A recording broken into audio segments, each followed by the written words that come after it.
I read a lot of very popular books, but every so often I read books that other people may not have heard of. Hi, I'm Alana. I like to talk about books and fashion, and today I want to talk about my favorite underrated books. These are books that you may have heard of. If we run in the same circles, you probably know. I maybe even gotten these recommendations from you.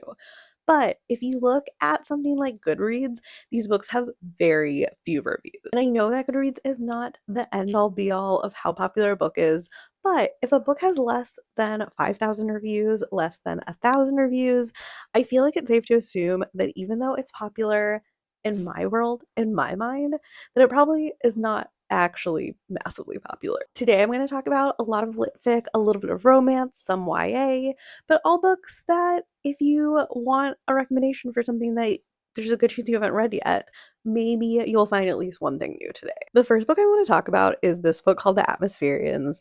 If you can tell my book has the library binding on it, it's because I picked this book at random from a used library sale a couple of years ago, and then it sat on my TBR cart for about a year.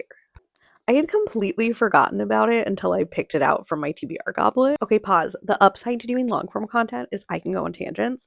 So this is my TBR goblet. I didn't have a jar. I had a fake pink goblet. So I put all of my unread books into here. And every so often when I remember to do it, I pick a book at random to read. And one of those last year was Atmospherians. In this book, our main character has been an influencer until one day a commenter who has been harassing her, who she has blocked, decides to go on a live video and unalive himself. All she has done is set a boundary and try to get this guy who has been very much harassing her to stop. But in his video, he blames her for his death, and the rest of the world sympathizes with him and takes his side, making her a social pariah. Because of that, she's left with virtually no one. Her boyfriend has broken up with her. Nobody wants to be associated with her. The only person who she can still find to talk to her is her childhood best friend, who has decided that he's going to start a cult and he wants her to help him run it. The cult is to rid men of toxic masculinity because in this world of this book, there's also something called man hordes where men will unconsciously form groups and sometimes do very innocuous things and other times do violent crimes that they don't remember once they gain consciousness. They end up going to the woods, they find a group of men and start running this cult, even though they have no idea how to run a cult. This book is super satirical about social media, toxic masculinity. It also talks about eating disorders because her best friend is recovering from one. And it's a super weird book that I don't know why more people haven't read. It's one of those books that made me laugh out loud multiple times while I was reading it. And even though it's a book that I don't know if it completely stuck the landing in the end, it's one that I think about a lot and I need more people to read because there's a lot to talk about when it comes to it. Next, let's talk about The Unfortunates.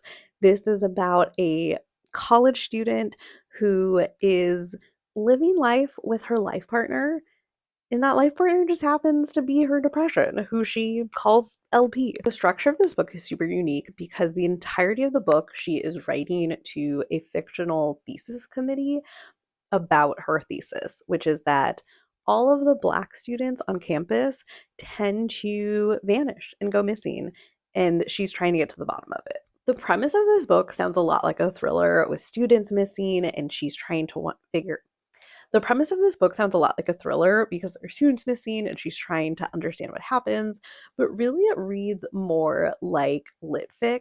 It's funny and a little weird. A lot of this book is about race and how that plays into dynamics on campus at this college, but ultimately it's about mental health and her depression.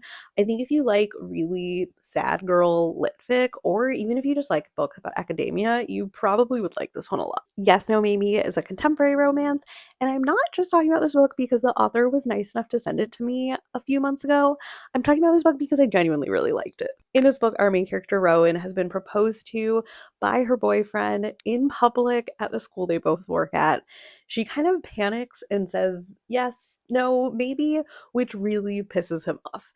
he decides to take an acting job out of state because he's a drama teacher and is also trying to make it as an actor while they kind of take a little bit of a break. During this time, she ends up buying her dream house, which happens to be next door to a very famous romance author who it also just happens to be a very attractive man. One thing to know about Rowan, though, is that when she was younger, she suffered from very horrific burns on her face. And that kind of shapes her entire life because it's not something that she can hide. Every interaction she has, anybody she meets, sees these scars and burns on her face. And that is just something that she has to carry with her every day. This book fits a lot into it. There's a bit of enemies to lovers with her and her neighbor Jack at first, that then turns into a friendship. We have this emotional and physical trauma of the scars. It's a small town romance with a cast of neighbors, but somehow it all manages to work. If you're somebody that likes a lot of depth in their romance, you probably will like this. There is so much of the characters dealing with their trauma, but even though it's not a light, fluffy romance, there still are some moments of silliness, especially with the supporting characters in this little community where they live. Anybody who follows me on other platforms has probably seen me talk about Loneliness and Company so many times, but I don't care. I like talking about this book because not enough people have read it. This is a near future literary sci-fi in which we follow our main character Lee, who has just graduated from school, is expecting to get placed at a top company, but ends up being placed with this kind of smaller, mysterious company that she's never worked on, working on a project that is kind of kept top secret. As it turns out, in the world in this book, the concept of loneliness has been completely removed from people's vocabularies. Nobody knows what it means to be lonely, and it is just not a concept that anybody has any sort of grasp on. Because of that, this company that Lee works for is developing an AI that she is tasked with training to learn how to become a friend to people, to cure loneliness, which is a thing that nobody's heard of. She has to feed this AI things about humanity and being a friend to people. And throughout it, she kind of starts to lose her mind a little bit. I love literary sci fi books like this. I have talked a lot about what I like to call Black Mirror books, which I will probably make a longer video about too, because I just love books like this. It just really scratches an itch in my brain that I don't know how to describe. So this book just worked so well for me. I love the concept of a book where somebody is training AI because I think it says so much about humanity and what it means to be a human than books about actual humans do. I do think the concept of a weird, kind of mysterious company is a great segue to talk about The Very Nice Box because this has a lot of very similar elements. In this book, our main character Ava designs boxes for a furniture company that is not dissimilar to IKEA. She is kind of trying to deal with the loss of her girlfriend when her new boss starts, and she ends up starting a unlikely relationship with him. I am such a sucker for books that take a hard look at startup culture and just corporate culture in general, and this book just really worked so well for me because of that. So much of this book is about looking at the lies that people are told at large companies like this to try to get them to work harder and to make more profit.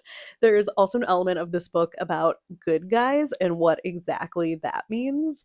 And I think based off of the other books I've said I've liked, like Loneliness and Company and the Atmospherians, it's not hard to see why I would like a book like this. So much so that my best friend read it first and basically forced me to read it because when she read it, she thought it was a very Alana book. And she could not have been more right. I do want to talk about something less satirical and more earnest now, which brings me to The Fall of Whit Rivera. I have become such a Crystal Maldonado fan in the last couple of years because her YA books are just so sweet and tender. And this one just came out and did not get nearly enough attention as it deserved. This is about an overachiever teenager, again, not dissimilar to 12th Night, who is forced to team up with a kind of lackadaisical skater boy who doesn't really have any interest in anything to plan a fall festival at their school. It is perfect fall vibes as they do fun autumn things together, but also as they start to learn things from each other and she starts to loosen up and he starts to take things more seriously.